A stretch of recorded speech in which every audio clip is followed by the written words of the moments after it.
warahmatullahi wabarakatuh. Waalaikumsalam warahmatullahi wabarakatuh. Selamat pagi untuk teman-teman semuanya. Pagi. Semoga teman-teman semuanya dalam keadaan sehat pagi hari ini. Sudah sarapan pagi ini ya.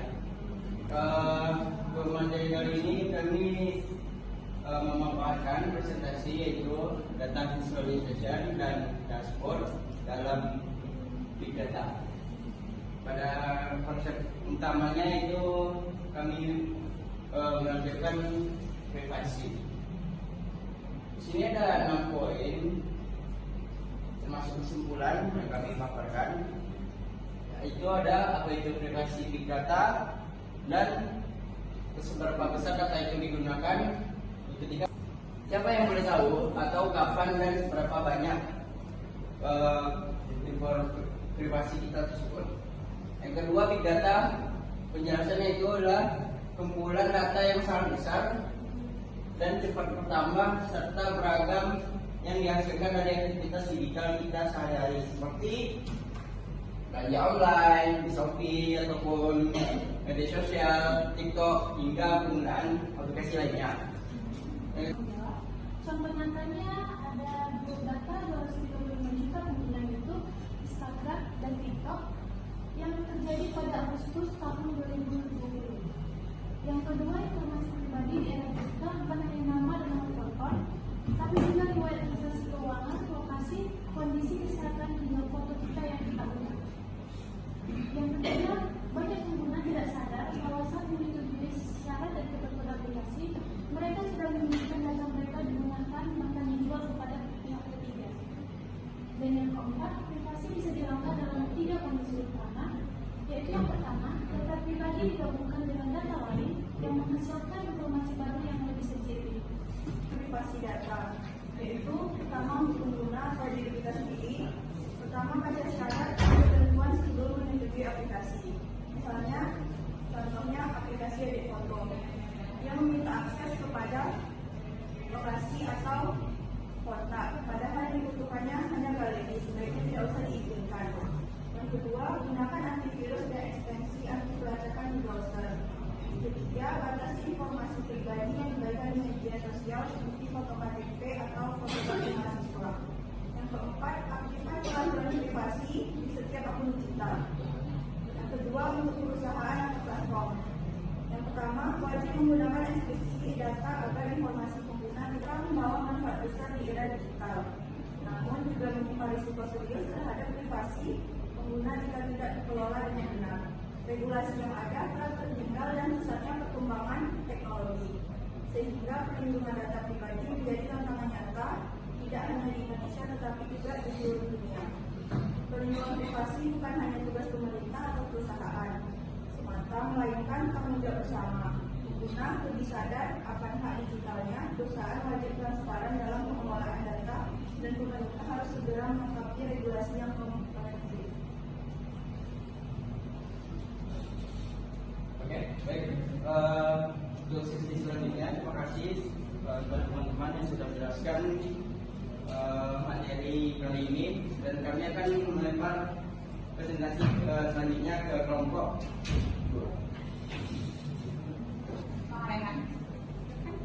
Kita semuanya, untuk materi pertama itu tentang privasi data ya. Di sini ada tahu nggak ya apa itu privasi data?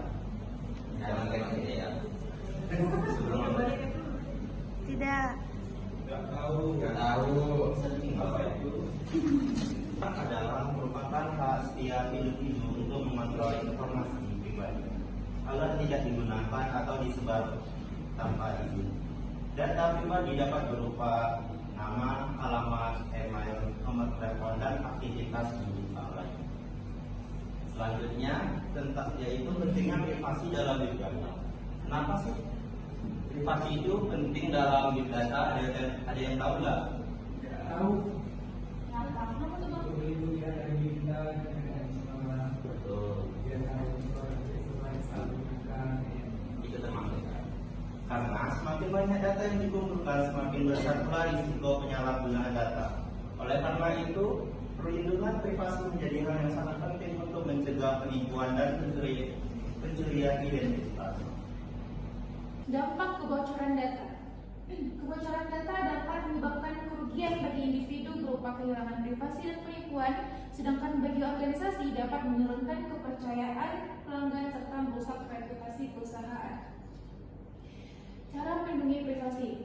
Teman-teman ada yang tahu nggak sih gimana cara buat melindungi privasi kita sendiri? Tidak. Enggak. Nah, yang pertama itu menggunakan sandi yang kuat, mengaktifkan autentikasi ganda, membatasi informasi pribadi yang dibagikan, serta menerapkan sistem keamanan data yang baik pada organisasi. Selanjutnya, digital footprint atau jejak digital. Jejak digital adalah rekaman aktivitas pengguna di internet seperti unggahan media sosial, riwayat pencarian, lokasi, dan transaksi digital yang dapat digunakan untuk mengetahui perilaku seseorang.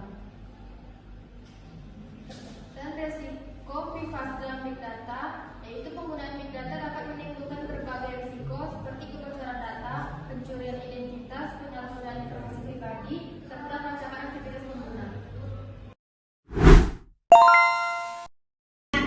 Itu materi yang kami sampaikan untuk menyambung materi sebelumnya. Di sini kami akan bermain game. Sebelum itu kami akan kasih kalian nggak ada.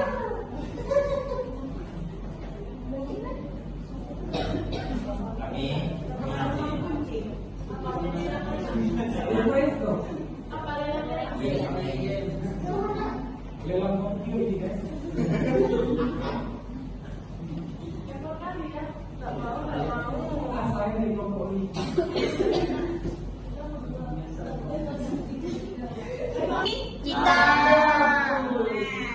nah jadi pertanyaannya dari semua dari itu sebenarnya ada nggak sih orang yang benar-benar tidak diketahui identitasnya? Benar-benar tidak diketahui. Ada nggak sih orang yang benar-benar nggak diketahui identitasnya?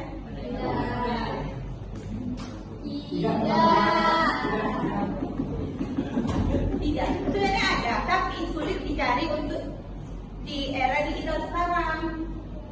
Karena nama kita bisa dihapus satu data, bukan berarti kita benar-benar tidak dikenali, belum tentu. Karena data seperti umur, jenis kelamin, lokasi, kebiasaan belanja, atau tempat yang sering dikunjungi bisa digabungkan untuk menebak siapa pemilik data tersebut.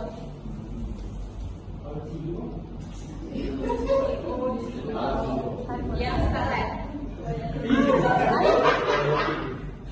Intinya, privasi itu bukan tentang menyembunyikan kesalahan, tapi tentang menjaga hak kita atas informasi pribadi. Karena di era digital, data kecil yang terlihat biasa saja, seperti lokasi, pencarian Google, atau aktivitas media sosial lainnya, kalau digabungkan bisa menceritakan banyak hal tentang diri kita sendiri. Jadi, kita nggak perlu takut sama teknologi, tapi kita perlu lebih sadar dan bijak dalam membagikan data pribadi. Kesimpulannya, big data memberikan banyak manfaat, tapi juga menimbulkan tentang tantangan terhadap privasi data. Oleh karena itu, pengguna dan organisasi harus bersama-sama menjaga keamanan data untuk mengurangi risiko kebocoran dan penyalahgunaan informasi. Bagaimana? Sesi tanya jawab. Boleh? Boleh, oke, boleh. Ada yang berapa ini? Boleh? Sudah buka? Mengajai? Hah? Nama aja bang, nama apa aja?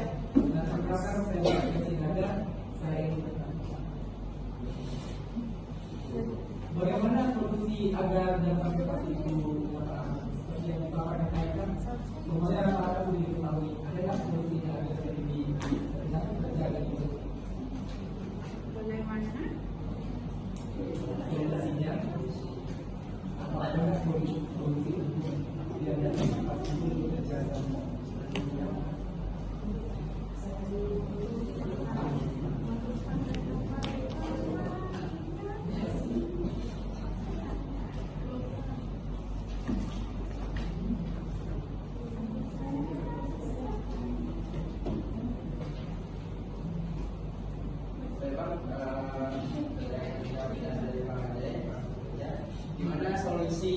saya itu tadi bang, gimana solusinya gimana?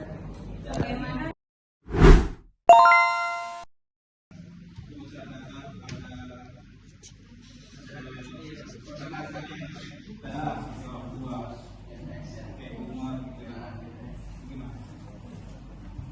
Untuk solusinya izin ya bang ya. Solusinya itu dengan memberikan panduan bang. Jadi lebih dipandu cara kerabat atau keluarganya si GNS atau positif dari orang-orang tua kita yang gaptek itu lebih di apa namanya dipandu lah bang. Jadi tidak dilepas begitu saja. Ada gitu. Untuk iya. Karena tentu Indonesia bocor nih. Jadi ke depannya bakal gimana lagi? Dan data kebocoran ini diapain gitu? Sekarang. Dari masyarakatnya sendiri sih, saya namanya. Dari masyarakat sendiri itu perlu di pasang pola pikir ya. Jadi ketika memberikan informasi kepada orang lain ataupun aplikasi terkait dengan itu atau media sosial digital itu lebih dipikir lagi sih. Soalnya contohlah masyarakat Indonesia ini, kalau jika ada yang gratis itu pasti mereka memberikan informasi mereka sendiri kan. Kalau ada yang gratis itu, walaupun apapun itu apapun caranya gitu, pasti mereka memberikan informasi mereka. Contohlah kayak kalau memang searching di Google, ketik aja KTP Indonesia, pasti muncul masih di riwayat foto di Google itu muncul KTP orang lain gitu. Jadi kuncinya ya itu sih dari pola pikir yang biasa dari masyarakat Indonesia. Itu kan data dipegang pemerintah. Yang bocoran kan juga dari website pemerintah. Dan berapa masyarakatnya gitu. Masyarakatnya tidak tahu apa nih. Gitu. Gimana dari pemerintahnya? Yang berita kan dari pemerintahannya bocor. Website pemerintahannya ada yang bocor gitu. Jadi sebagai masyarakat kan tidak tahu apa-apa. Jadi bagaimana solusi kalian ke depannya? Dan data yang udah bocor dan diapain? Ini kan kasusnya kan pemerintahan di luar sosmed, di luar digital atau di luar apa lagi kan? Ini yang dari pemerintahan yang bocor. Solusi dari kami ya untuk pemerintahannya lebih ini sih dibenahi lagi untuk karena kan di yang memimpin sekarang kan kebanyakan GNS atau bukan ya, lebih banyak yang gapteknya. Jadi mungkin dari kelompok kami memberi saran kepada pemerintah lebih anak-anak yang sudah Gen Z ataupun milenial yang memberikan arahan pemimpinan untuk cyber security di pemerintahnya. Pak. Ya. Solusi kebocoran data di Indonesia itu bukan hanya sistem, bukan solusi adalah aset yang berharga. Jadi bukan hanya dari pemerintah, tapi dari kita juga memberi peringatan kalau misalnya data pribadi itu berharga. Karena balik lagi, privacy itu lebih ke bagaimana kita mengendalikan siapa yang boleh melihat data pribadi kita, siapa yang boleh mengetahui data pribadi kita. Karena kan kalau misalnya untuk kepentingan pasti harus ada info ya, kayak sekolah mereka tahu tentang pribadi data-data kita kan. Nah itu kita lagi bagaimana cara kita menjaga data-data kita. Memberikan akses kepada orang lain. Nah, ada penilaian lagi dari Contoh ya bang ya, di aplikasi Tokopedia itu kan platformnya besar ya bang ya. Itu sempat kejadian di tahun 2022 kebocoran data sekelas aplikasi besar di yang udah masuk Play Store itu bisa kebocoran data bang. Jadi kita tidak bisa hindari juga. Jadi kita melindungi diri sendiri dulu gitu. Mungkin kita bergantung pada aplikasi. Bisa ya sih bang. Kayak ada yang mau bertanya lagi? Berakhirnya presentasi kita kali ini dari kelompok kami berdua. Jika ada kesalahan, mohon maaf. Saya tutup dengan Assalamualaikum warahmatullahi wabarakatuh.